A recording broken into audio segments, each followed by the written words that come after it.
Good morning, my friends. Thank you for joining me in my basement. This is my second take. My phone kicked it off the first time. Now the sun is actually rising. The first time I did this, it was pitch black outside. The sky looks beautiful, does it not? So anyways, this is the day the Lord has made. I will rejoice and be glad in it. So today I want to talk to you. I'm going to pull out a story that's Jonathan Helser wrote. And also, we just watched Jesus Revolution. It was phenomenal. It's a true story about Chuck Smith and Greg Lowry and a revival that happened in the 70s. So check it out. It's in theaters right now. I'm not sure how long they'll be playing, but definitely go watch Jesus Revolution. So to try to keep my phone from kicking me off, I'm just going to go straight into this. It's called Heaven and Dust, a recipe for honesty with God. God's first encounter with man was messy. Mud was on his hands after he formed us from the dust of the ground. Dirt was on his lips after he pressed his face against the clay and kissed us. Life began when God chose to get messy and kiss dust. If life began with such a beautifully messy collision of heaven and mud, why are we so afraid to be vulnerable and to get honest with God? We seem to waste so much time trying to give him a flawless performance when what he really desires is our broken and honest hearts. He already knows that we're broken, so be honest with him. Tell him what's really going on, how you really feel, because mainly it's just you being honest with yourself, because he already knows what we're going through. He already knows what we're thinking and how we feel. Just be honest. Don't sit in the deceitfulness of you think you're hiding all of your junk from anybody. And it helps you in your healing process to be vulnerable. The Father's not afraid of our honesty and our mess. What if he's attracted to it? Look at the way the Father ran down the road to embrace his prodigal son. This son had been homeless and living with pigs. Could you imagine how he smelled? I'm sure you could smell him from a mile away. There was probably mud and pig waste caked over his whole body. But this didn't change the way the Father embraced him. The scripture says the Father put his clean lips upon the dirty face of his son and kissed him with unfailing mercy. Just as the Father kissed mud in a garden and created man, this Father kissed his prodigal, and the son became a new man in his Father's arms. Life comes from face-to-face encounters with the Father. Going through the motions doesn't please you. A flawless performer is nothing to you. I learned God worship when my pride was shattered. Heart-shattered lives ready for love. Don't for a moment escape God's notice. Psalms 51, 17 through 18, the Message Bible. Psalms 51 reveals that God's desire is for a broken heart rather than a pristine sacrifice. What if God likes messy worship? Think about David dancing like a wild man and offering bloody sacrifices every 6 steps as they brought the ark to Jerusalem. It was a glorious mess. Or imagine the bottle of perfume that Mary broke and poured over Jesus. These two worshipers touched God's heart like no one else in history. The worship they gave on this earth echoes into eternity. Jesus sits on the throne of David, and everywhere the gospel is preached, they talk about Mary's worship. God's heart is still longing for worshipers like these. The definition of worship in both Greek and Hebrew means to bow down and kneel in profound reverence. When we bow low in worship, we return to the place we came from, dust on the lips of God. Worship is the great restoring of heaven and earth. Worship is not a genre of music. Worship is a position of the heart. When you bow down, your heart rises over your head. In this place, with our knees touching the dust and our face pressed against the earth, we fall back into our first love. We return to our origin. Heaven and earth kiss again. So the prompt for this, take a piece of blank paper and find a place you can press your face against the earth outside. As your face touches the ground, feel your heart rise over your head. You're returning to the origin. Heaven has come to kiss the earth again. In this place, begin to pour out your heart to the Lord like Mary poured out her perfume. After you've poured out your heart, take some of the dirt that your face was pressed against and rub it into your blank piece of paper.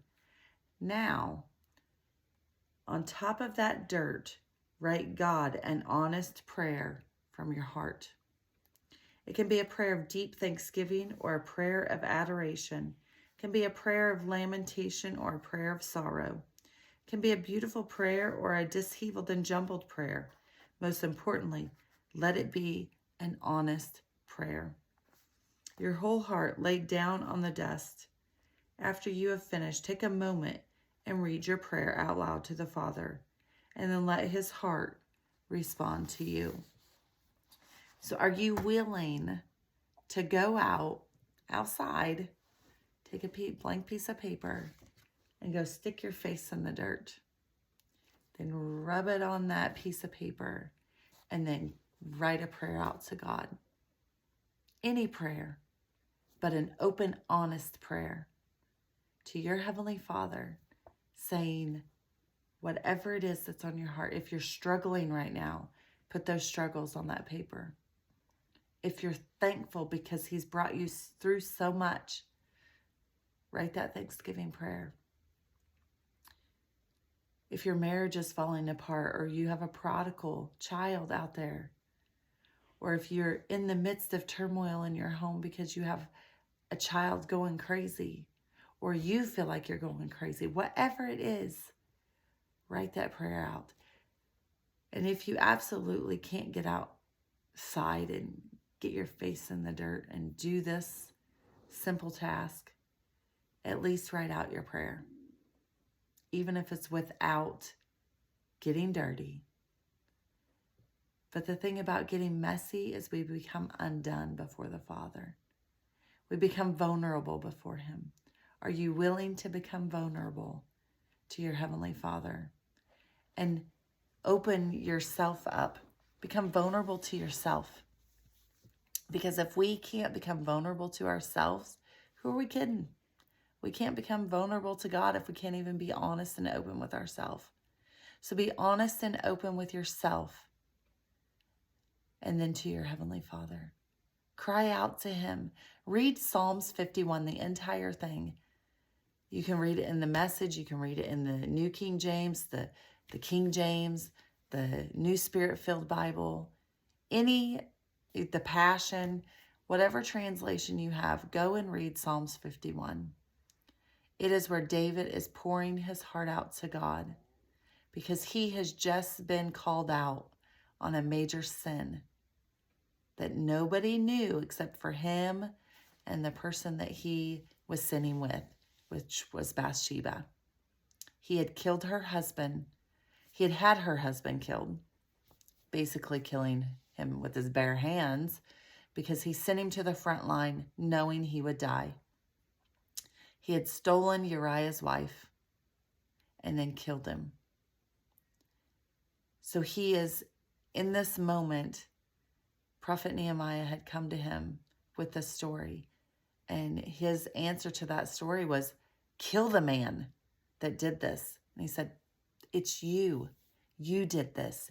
You stole. You have all this, but you took from somebody who had one wife, and then you murdered him. You did this. And so in Psalms 51, David is crying out to God to have mercy on him. Even though he shouldn't deserve mercy in our standard and in what we think, but God is so merciful that he is crying out. David is crying out to God, have mercy on me. And all through Psalms, he's doing this, but that particular moment, he is crying out for mercy because he had somebody murdered and he stole somebody's wife. And so I challenge you today to do this, to cry out to God if you're in a moment of you needing him desperately. Lord, I just thank you for the people listening today. Open up their hearts. Let them become vulnerable for you. I thank you for it in Jesus' name. Amen.